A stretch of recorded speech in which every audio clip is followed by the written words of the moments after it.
anybody else. I don't have any religion that tell me anything else. And the only person that has a problem or a benefit from it is me. And I personally, as an adult, choose that I'm not going to act on it because I don't want to. The same with smokers. A lot of smokers are like, look, smoking, it's killing me. I know it's wrong, but it's my choice as an adult. So because it doesn't affect other people, then I can choose not to. Who decides that? Well, then you have your own willingness. But if you listen to the trans community, have a chance to win a 6-day, all expenses paid for trip to Cabo, Mexico. Hey, yo, this is Christian D. Evans, host of Journey with Christian D. Evans podcast. First, thanks for listening to this amazing episode. If you find this valuable, please share, like, rate, and comment in the section below and show our guests some love. Secondly, we are very excited to finally release the never before open to the public our Be Uncommon Mastermind, where you can network, collaborate, and receive one-on-one mentorship with 8- and 9-figure business owners. I have had the opportunity to network and interview top-level 8- and 9-figure business owners on our podcast, like Nick Cavuto, who produced $2 billion for his clients and works with people like Gary Vaynerchuk and Tony Robbins. Also interviewed Pascal Bachman, who has built a mid-8-figure business. Someone like Vinny Fisher, which is a 4-time 8-figure business owner. JC Granger, Mandy Ellefson, and so many more. And we have realized that many of our listeners struggle with lack of clarity in their business, lack of clarity in structure and scale of growth of their company. And it feels like you're handcuffed to a treadmill. And it's like going full speed, and you realize if you misstep once, the full thing comes tumbling down. That is why we are opening up our Be Uncommon Mastermind, where you have the chance to work directly with top-level 8- and 9-figure business owners in my network. Plus, when you schedule a call, show up, and learn more, you are entered for a chance to win a 6-day trip to Cabo, Mexico. All expenses paid for. So be sure to go to christiandevans.com/mastermind-now. And the link is actually in the description below. Make sure you go to christiandevans.com/mastermind-now. And make sure you sign up, schedule a phone call, learn more, and see if you qualify for our Be Uncommon Mastermind. Now, we are very exclusive on who we are taking on, so make sure you click on that link below. So guys, enjoy this next episode, and remember, be uncommon if you can. Cheers. Thank you so much for tuning in to Journey with Christian D. Evans podcast. I'm your host, Christian D. Evans, and we have a feminist on board. The reason why I want to have her on today is because it is a huge, huge situation that's going on in today's world, talking about stereotypes, talking about gender situations, and all sorts of culturally not acceptable and acceptable things that we are discussing. And one of the reasons why I want to have her on is because she has an immense knowledge and incredible advocacy in regards to this situation. Because of just with what's going on, we need to have these conversations with our kids and with our neighbors and with everybody. If we do not, then guess what? We're all screwed. So she's the founder of the Feminist Shop in 2019, an ethical brand that educates on feminist issues and gives back to the cause by contributing a percentage of profits to chosen charities. She was actually 8 years of experience both in big corporate and small international companies. After her second child, she decided to put her skills into something that could make a real positive change, which of course is where she created the Feminist Shop. She loves public speaking, and some notable achievements recently is the top 145 inspiring women's leader of 2020. She's also spoke at the Human Rights Festival, parts of the Global Equality Collective, part of DiverseEducators, guest speaker for NatWest, and she's also been a thought leader writer for Ladies Who Launch and featured in Forbes and so many other places. She's a degree in business and degree in law with a master's in leadership and business. Ladies and gentlemen, please welcome co-author and author Virginia Méndez. How are you doing today, Virginia? Good. Thanks a million for having me. And yes, specifically, I think it's the climate welcomes these kind of conversations. So I'm very grateful for this opportunity. Well, I'm really excited about diving into this because it is very interesting conversation to have. Now, before we dive into this, though, I'd love to kind of talk a little bit briefly about your book because it is unorthodox, right? And it's just a very interesting conversation and read. So I'd love for you to kind of tell us like what the synopsis of the book is and what is your goal with it? So this is my third book, but it's the first book that it's aimed at adults. My first two books, they're bilingual children's book. One is speak about gender stereotypes, and the other one is speak about consent, which obviously are big pillars of feminists. But in this book, I wanted to talk directly to the parents. And I was feeling that I was having a lot of conversation with friends and family, and they kept coming back saying, oh, Virginia, I keep hearing your voice when I look at this TV program or whenever I go to shops.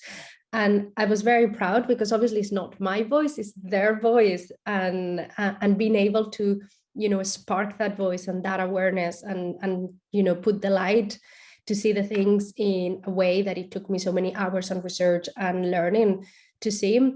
It was very inspirational. So I thought, how can I have many more of those conversations? How can I just, let people have that voice telling like, what? You think that's okay? And that's how the book started. And it's a very conversational book. The book is literally a talk from parent to parent, and it's non-judgmental. It's about, look, these are my learnings. This is what the science is saying. This is what the data is behind. And it's a call for love and compassion and an invitation to, go beyond those limitations that society keep putting on us, and understanding that those stereotypes start very early. So sometimes we feel like, okay, well, once they're an adult, we'll talk to them, or once they're teenagers. But there's so much we can do from the very beginning, and open up those possibilities for parents to start seeing their kids as much more as what those boxes says. It's very exciting for me. And the book has the interviews of a lot of experts as well that I had the chance to speak with and invite in this journey. So overall, I'm just really happy about the impact it can have in many families. So with what's going on culturally, I mean, this is not just categorized into one nation. It is all over the world. What are you seeing right now that's kind of taking place in, gender identity and, those stereotypical things? Well, I think there is a problem of fear. I think whenever things challenge the status quo, and whenever things are difficult to understand because they're not explained in a way and with concepts that have served us to feel comfort, there is fear. And when there's fear, there's rejection. I think that there's a whole chapter in my book talking about trans and non-binary kids, because I believe that our goal as parents should be to free kids from the limitations of what being a boy or what being a girl or whatever it is. I mean, clothes are just clothes, toys are just toys, invite and let every kid to explore with everything. But in that same sphere, we need to understand that there will be kids that even with all that space, they will still find that, the gender that we give them is not the one that feels like home for them. There's not the identity that it represents them. And it's about the compassion and the love and the kindness that we show them in that process. And I think we're failing in that sometimes. I think there is a lot of, and I think it is fear. I think a lot of the cases is fear of just not understanding and putting our feelings and our lack of maybe even knowledge on top or before the feelings of another person. So my whole book, and in general, my whole message is all about, let's have the conversations in an honest space. Let's have a safe space where people can ask questions and can have their identities respected, and let's, move forward with love. So where did this come from or the creativity come from to write this book? What point in your life did you say, okay, I got to share this and kind of come up with this this idea, if you will? So my first book happened when I was pregnant with my first child. And I didn't know yet if it was going to be a boy or a girl, but I wanted to send them a message and say, hey, I got you. I'm going to promise you, I'm going to raise you beyond these gender stereotypes. After that, I thought that was going to be my focus, but after that, it's been a lot of public speaking, and I created the Feminist Shop with my husband, and I've started writing many more articles on blog and developing things further. Then I had my second kid, and yeah, obviously all my feminists, it's very, I can see it very strongly in the way I parent, and it obviously raises comments. I do raise my kids. A lot of people raise their kids nowadays with no gender at all, as in describing them as they, and I don't. I have a son and a daughter, as far as I'm aware for now. But I do put a lot of effort in raise them in a certain way. And the more I know, the more I care, and the more I care, the more I want this for every kid. And the more I know, and the more I believe that a lot of parents, it's not that they don't care enough, it's just that they don't know. And if they knew, then they would act that way. I think a lot of the things we impose on our kids, we do it because we are in automatic, because it's always been done that way, because it's what feels comfortable.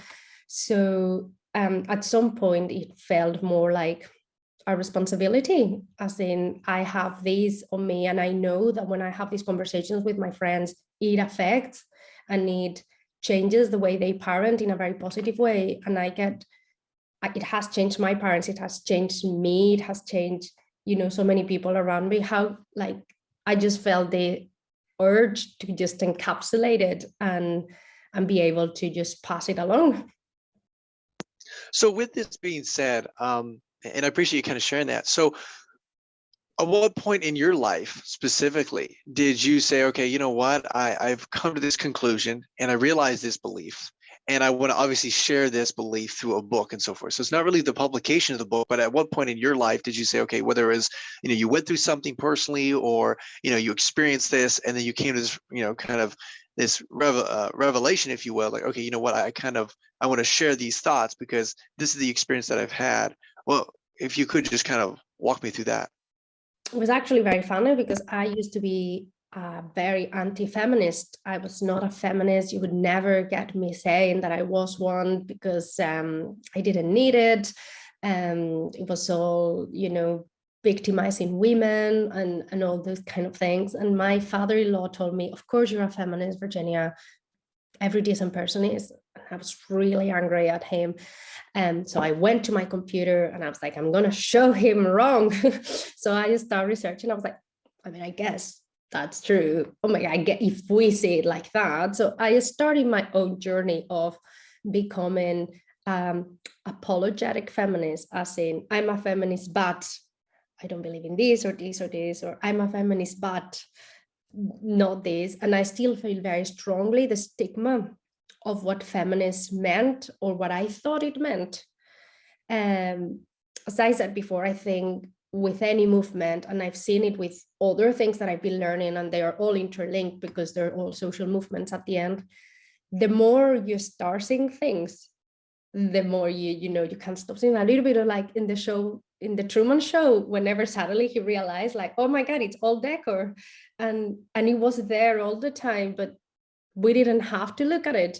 So I think once I start realizing things, then I was getting all those pieces of the puzzle, like, oh wow, like, and then it all started making more sense. I think I'm not the same feminist I was 5 years ago.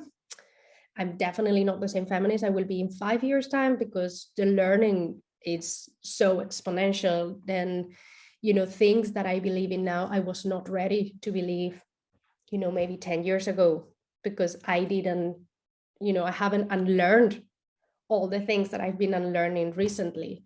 So I don't think, I never lose hope on people. Whenever I get somebody and they're like, I'm like, I was that person. And it's every conversation. It's the power of the conversation. It's the power of, I guess you have a point there. It's the listening to the stories of those that came before us. It's understanding that those statistics that a lot of the time are horrendous and shocking, they're not just numbers, there's people behind the numbers. And it's just starting to see how little things, and that's why I love about the books, because the book shows like it's never about the toy. It's not about that toy. Of course, it's not about that toy or about that one t-shirt or about that one word. It's about all of them being a part of the same message that keeps, shaping who we become, just because we happen to be born with a set of genitalia and the world decide that they're going to give us a big baggage of expectations. So understanding that a lot of the things around us are not in per se good or bad, but they are part of a much bigger thing that it's happening. It's very exciting and it's very important, but it's a journey, and nobody can go from 0 to 100, and I don't think there's an end either. I think that you start tapping into intersectionality and how the different oppressions go all together, about your own privilege. I've done so much work. I think my first reaction was, oh, wow, that's very unfair on women. But then once you understand how privilege work on gender, you're like, wow, that's very unfair on race.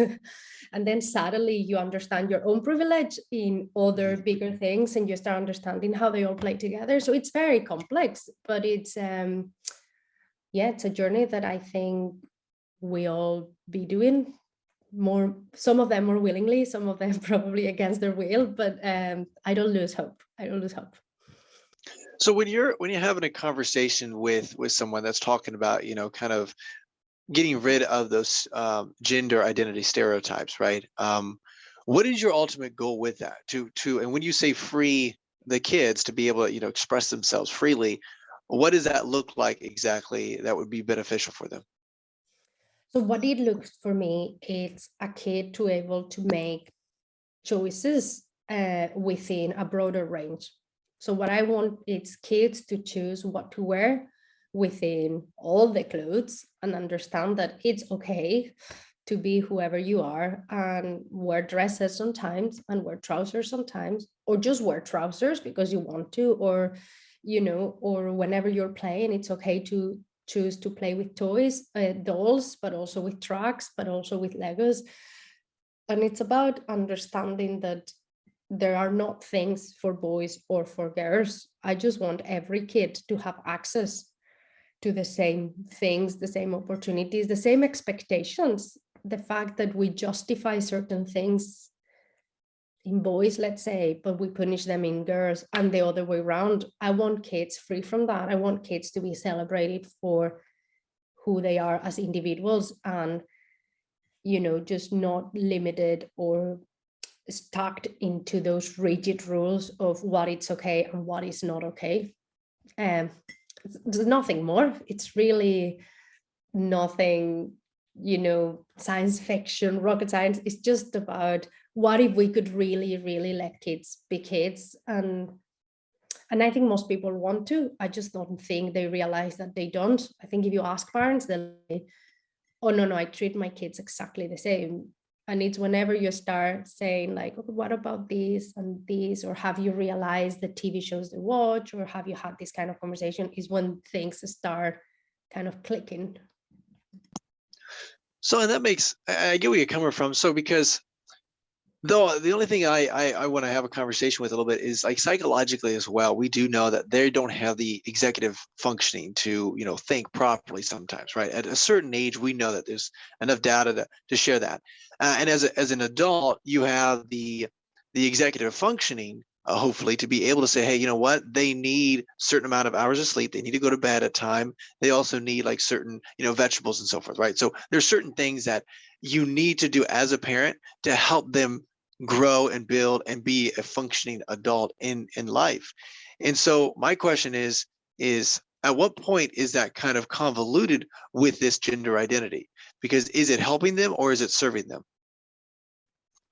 What do you mean by gender identity? It's serving, I mean, as in their kids choosing their gender identity, you mean?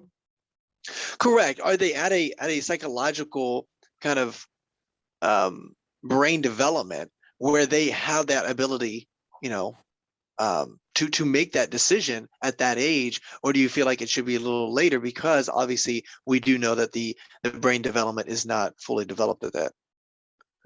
Well, it's just that I don't like what decision is to make. I mean, for example, if my son plays with dolls, is that a gender identity decision? It's just, I think we give a lot of gender identity decision to things that are not gender identity decisions. I think we give our kids choices and we let them explore who they are, and we let them present things what they are. I mean, I think a lot of trans kids know from very, very early stages that they are trans. They just refer to themselves constantly as the other gender. It's not a matter of I like this toy or I don't like this toy. It's about, at this moment, you keep calling me son and I keep telling you that I'm your daughter. And there are kids that are very small and they already have a very strict idea of, well, this is who I am. I don't see the problem. I mean, I think, especially not at that early stage. I mean, I think the first reaction of a lot of parents is like, well, you're too young to know. But then if it's too young to know, then what does it matter? You know what I mean? Like, what harm are you doing to just reassuring him that in your present, they can be whatever they want?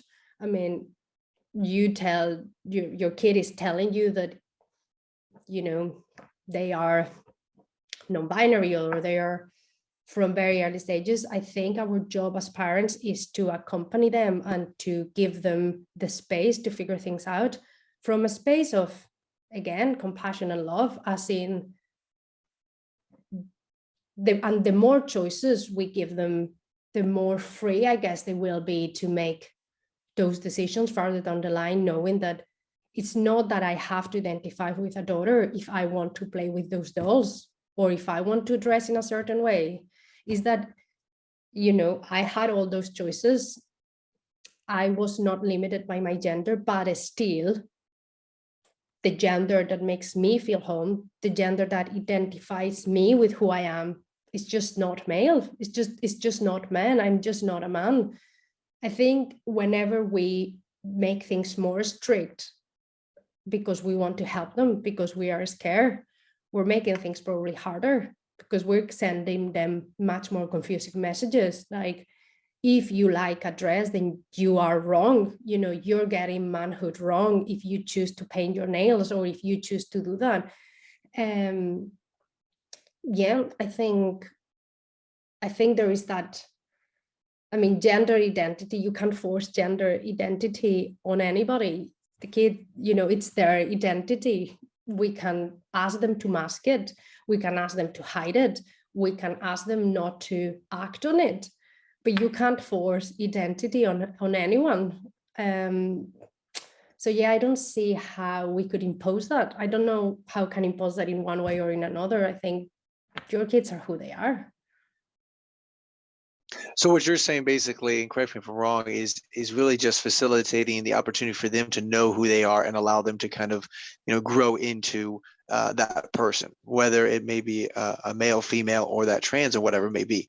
Now, with that being said, I just think that man, I just think that wherever we think man is and wherever we think woman is very strict nowadays. I mean, there are men that wear dresses and that's fine.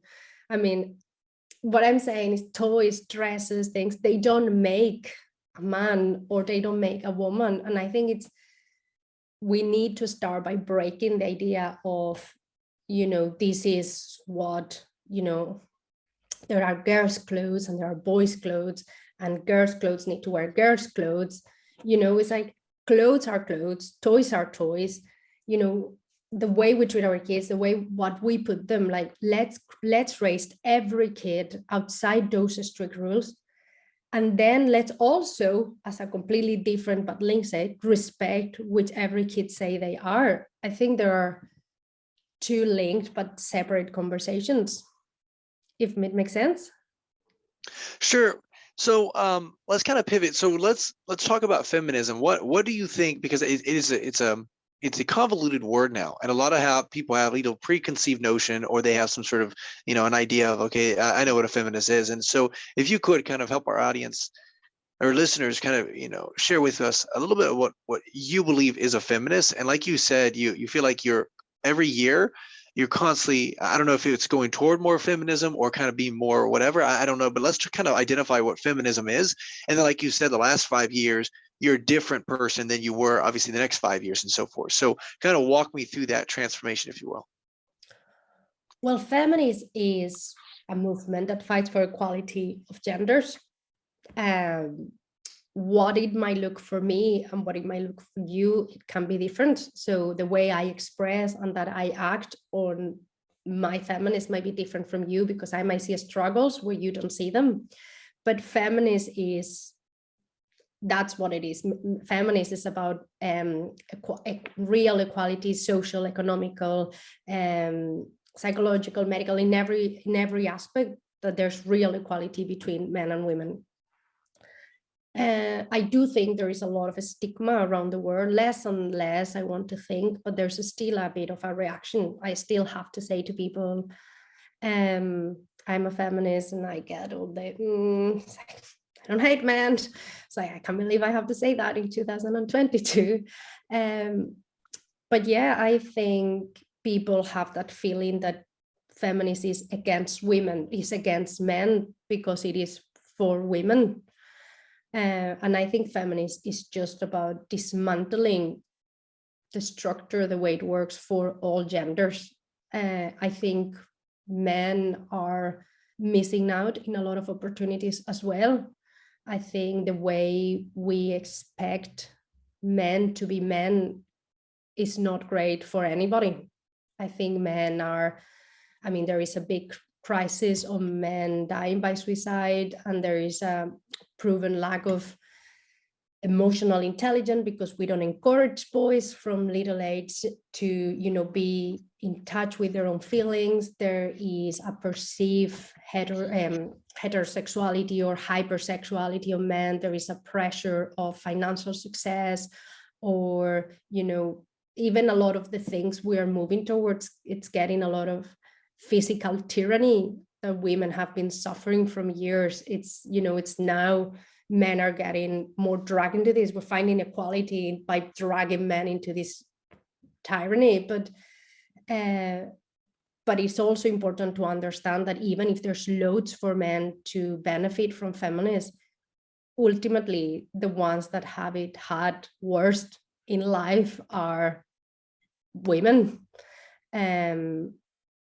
And obviously non-binary people, but the system it's been designed, or the people that have held more power, it's been historically men, and even now happens.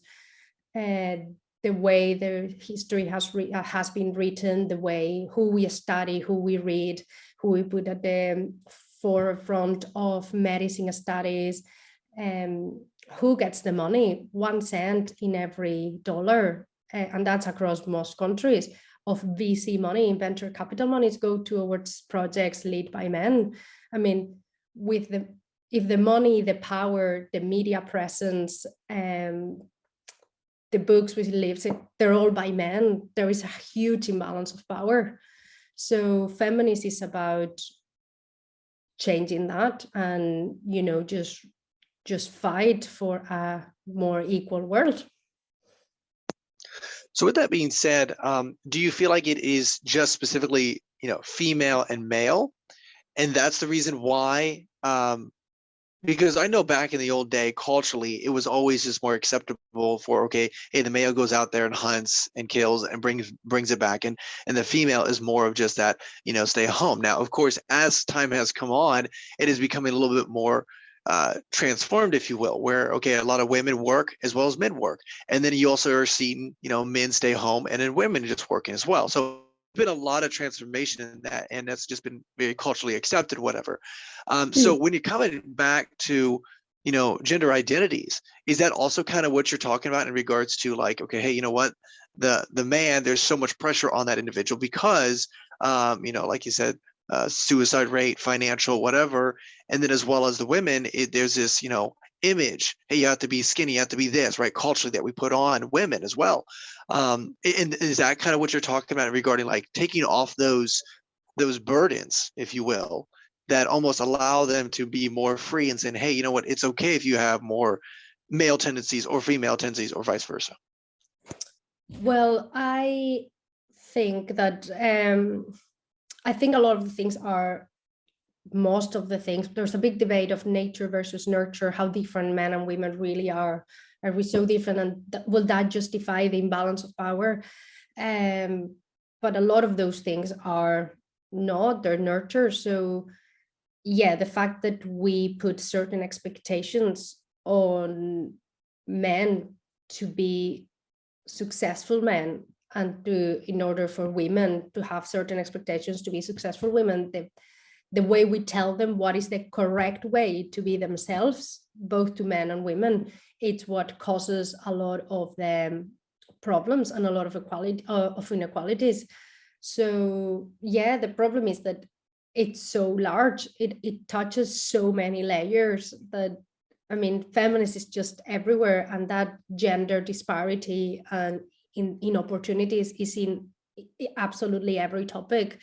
So you mention one and I'll be like, well, yeah, let me show you what is the disparity in that specific area. So medicine, justice, business, economy, fashion, whatever. I mean, everything is tainted with that gender lenses, because the world is still very, very gendered. But what if it wasn't? What if people were just people, and we could all tap into our skills and into our strengths, and there was not a punishment for doing it wrong, for doing it what it doesn't allocate to you? I mean, what a win for everybody, both men and women. So let me ask you this, and I appreciate you kind of giving a little bit of clarification behind feminism, because I do think people, like I said, have a preconceived notion of what it is and what it is not, going from both aisles, right, kind of concept. So with this being said, a little bit, kind of dialing in, we're talking some really good content. So I appreciate you kind of sharing your information here. Just to kind of pivot back to the topic of gender identity, right? Specifically with kids and allowing them to become who they are. With this, I remember when I was addicted to pornography, I struggled with that. And in fact, my previous wife, she's the one that kind of brought that up and said, okay, you know what, this needs to be fixed. And whenever I talked to, counselors or anything like that, they said that was something that I needed to fix. But what I found so interesting is, who gets to decide that? And what I mean by this is, okay, who gets to decide what is right and what is wrong? Because I feel like I should be, and now I'm totally, free from pornography. Let me just state that. But I'm just giving this as an example, is who gets to decide if that is right and who is wrong? Because I do know, like, psychologically, what it did chemically in my head, it was not a good thing, right? And so it was creating bad behaviors and so forth, right? However, though, just kind of coming back to the gender identity a little bit, is that freeing for them, where it's actually beneficial, or is it actually hindering them? And what I mean by this is, psychologically, how do we know what is good and what is not good, and who gets to decide that? Because from what I'm hearing you say is, hey, there's nothing wrong with it, and that's fine. But then obviously someone else is perceiving them as, hey, it is wrong, right? And so I guess that's where it comes back down to, it's that morality issue, right? And so I'm always intrigued with kind of who gets to decide what it is and what is not culturally. Well, whenever you're saying that whenever you were an addict, that was causing you problems and it was causing you behaviors, right? And I guess you fixing that for yourself has made you happier, I'm gonna imagine, or better off. So if I've asked you about your own experience, will you tell me that now that it's fixed, you're better? Well, one of the things that because I come from a Christian perspective, so in my theology or religion, it's more of like understanding, hey, just through the biblical perspective that I do know, like, hey, this is not good, and so therefore I should, change and adjust my behavior according to, whatever Scripture says. So yes, it did, but also that was through biblical means and so forth. So again, I was just curious, like in this circumstance. Okay, so yeah, but about, for example, I am atheist, so to me, I don't live my life or expect others to live theirs according to my beliefs or others' beliefs. I think we all should live our lives according to ours. And if in your case, those are according to your scripts, then that's absolutely fine. But that finishes on you, as in your sphere. Your scripts have the right to tell you how to live your life, but they shouldn't tell me how I live mine, if that makes sense. The same way my atheism should not dictate how you live your life. So I think we all should have full ownership of our sphere of, our own spheres. So gender identity, who decides who's right? Well, them. They decide who's right, the same way you've decided that was good for you because it was aligned with who you are, in this case a Christian. You've decided and and you felt that you couldn't be the Christian that you wanted to be by doing this or having these behaviors so far off what your scripts were telling you to do, and nobody else could have known that. If you were pornography addict that were an atheist and had no behavioral problems that were affecting anybody else but yourself, and you've decided that, look, that works for me, you know what I mean? It's not having any impact on anybody else. I don't have any religion that tell me anything else, and the only person that has a problem or a benefit from it is me. And I personally, as an adult, choose that I'm not going to act on it because I don't want to. The same with smokers. A lot of smokers are like, look, smoking, it's killing me. I know it's wrong, but it's my choice as an adult. So because it doesn't affect other people, then I can choose not to. Who decides that? Well, then you have your own willingness. But if you listen to the trans community talks about gender euphoria, about how they were before and how they are after they transition. They talk about the data shows all the mental health problems that a lot of trans kids are having, especially when they're not whenever they're not supported in their transitioning, whenever they're denied who they are.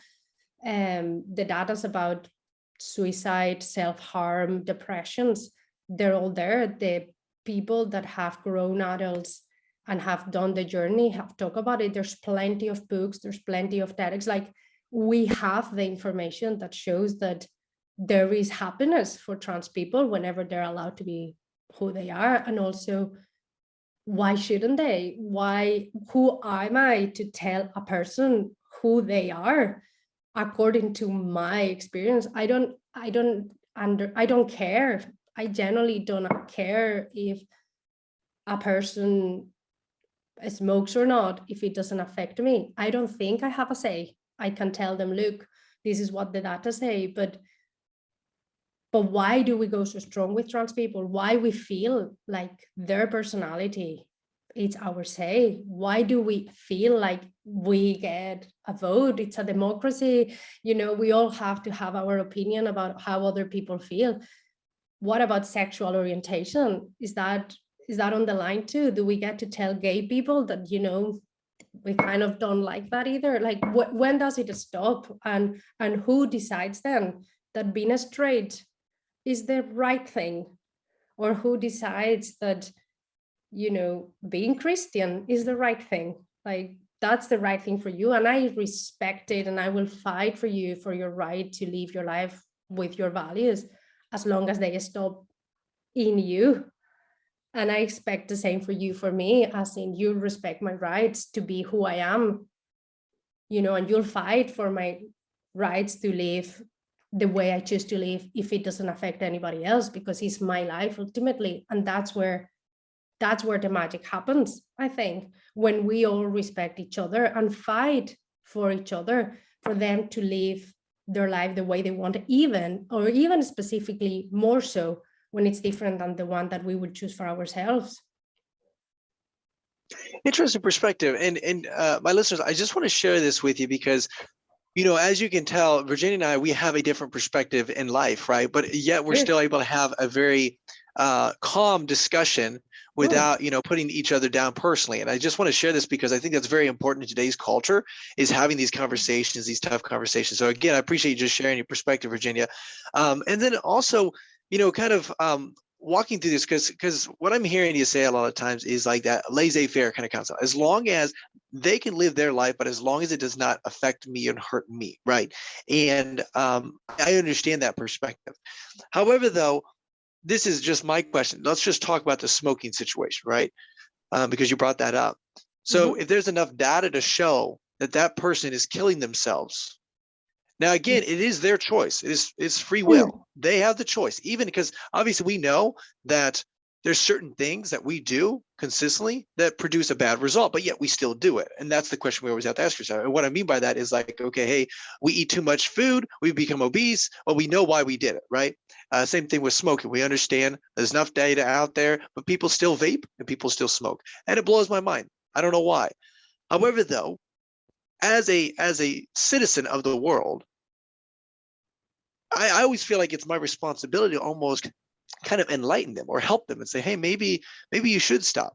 Now, I do know like the psychological behavior behind it. People either run, you know, it's pain or pleasure, right? They either run toward pleasure in regards, okay, I like the pleasure of the smoking and that's what it causes, or removing from the pain. Oh gosh, all of a sudden my doctor tells me, hey, you're going to die tomorrow if you don't stop smoking. Well, all of a sudden that behavior changes, right? It's a psychological behavior more so than anything else. So I guess my question is like, do you come at life a little bit more of, okay, hey, I want laissez-faire. They have the free will as long as it doesn't intercede with my decisions, my life, and hurting me and so forth? Or do you feel like there is some sort of, you know,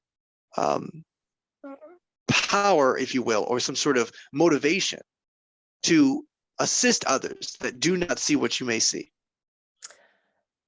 Well, I think a lot of the things that we consider, so whenever we are trying to help trans people to see the truth, for example, what are we doing? Are we just shaming them, or fat people, or a lot of those examples? So it's like, what are the causes? I mean, why are we not going to the root? For example, smoking, addictions, all those kind of things. A lot of them are rooted in poverty, generational trauma. Why don't we go to those roots of the problem? So we can talk about something very topical. So whenever we are very enlightened and we feel like, for example, we want to enlighten a woman that wants to have an abortion, and we want to tell her that, she shouldn't, because we are enlightened and we know better. Why, if we want to help, if we really want help, why don't we go to the root of the problem? Why don't we go and understand what is causing people to get into these situations? Why there is not, why they don't have the financial means to have the kids, why there is not sexual education, why there's not free access to sexual products, why are we not seeing the system and be like, wow, we have a system that is causing all these problems. I'm going to put all my energy and my effort trying to fix the system. And instead we feel like we can enlighten that one person, and a lot of times through shame and through blame, to fix it. So, trans people are trans people, and you telling them that they're wrong and they don't understand who they are, and it's not going to enlighten them. But it's creating a space in which they can figure out who they are, feeling loved and respected, and in a frame of compassion and understanding, will allow them to pivot and make the right decisions from them in a position of not stress, of not mental health. that's what will make the difference between them choosing not to harm themselves, or to over compensating psychological things. So mental health is also health. So supporting people, feeling them, making them feel seen and understood, it's part of the solution, instead of advocating for I'm just saving you from yourself because I know better. And I think that's what a lot of the time is offered. A lot of the time we're offering them, well, let me protect you from yourself because I know that you're telling me that you're the person. I know better than you're not. So I'm going to protect you from yourself, instead of tell me what's going on. Let's figure this out together. What can you not do as man or as woman that you think, what do you think is going to change? Why this is important for you? How can I help you to feel better, so maybe you don't feel like it's, or how can I help you in this process? Why are we failing constantly, the ones that are making those hard choices? Why are we failing women making tough choices? Why are we making failing trans people making those tough choices? Why are we enlighten them through shame and blame and I know better?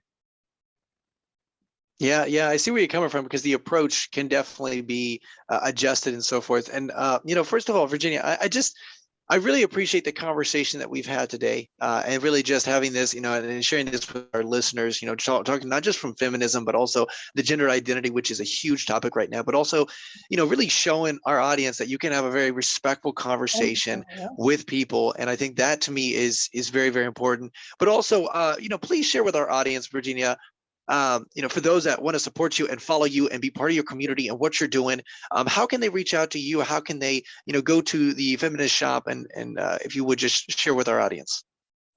Yeah, so in the feministshop.com, just as easy as it sounds, there's lots of resources and articles and interviews. And so obviously there's product as well. We sell over 500 feminist books. So from people that don't get what I'm talking about to the people that are listening and saying, hell yes, I know exactly what you mean.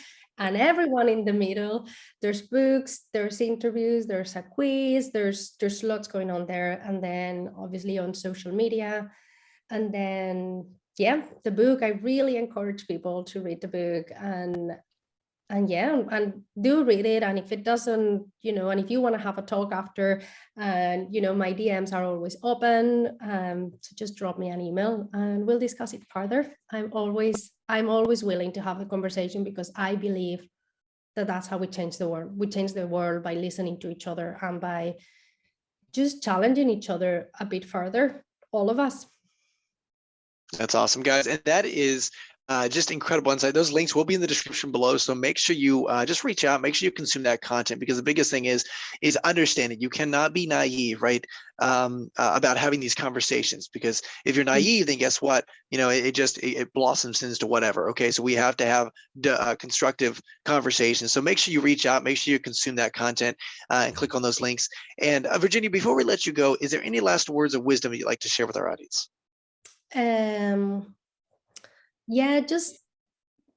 Just be willing to talk and to listen to the other side. Have conversations with people that think differently. It's very easy to have conversations with people that think like you, but it's much more fulfilling, and you always find yourself learning something, always finding, like even whenever there's that gray area in which you both agree, there's that sense of hope. Awesome. And guys, that is Virginia Méndez, and that's Journey with Christian D. Evans podcast. Until next time, remember, be uncommon if you can. Yo, this is Christian D. Evans, Journey with Christian D. Evans podcast. We thank you so much for listening to this amazing episode. If you feel and you know that this was valuable to you, please show some love to our amazing guest by liking this, by commenting on this, by making sure that you do a nice 5-star review, and just show some love to our guest. That'd be really awesome. Also, make sure you share this with a friend, a family, a colleague, someone that you believe would bring value to their life right now. And guys, Guys, we just want to say thank you again for just being part of our community. If you want to have more resources, don't be afraid. Go to christiandevans.com. You can actually schedule a phone call with me, or you can send me an email at christian.evans@beUncommonIfYouCan.com. That's christian.evans@beUncommonIfYouCan.com.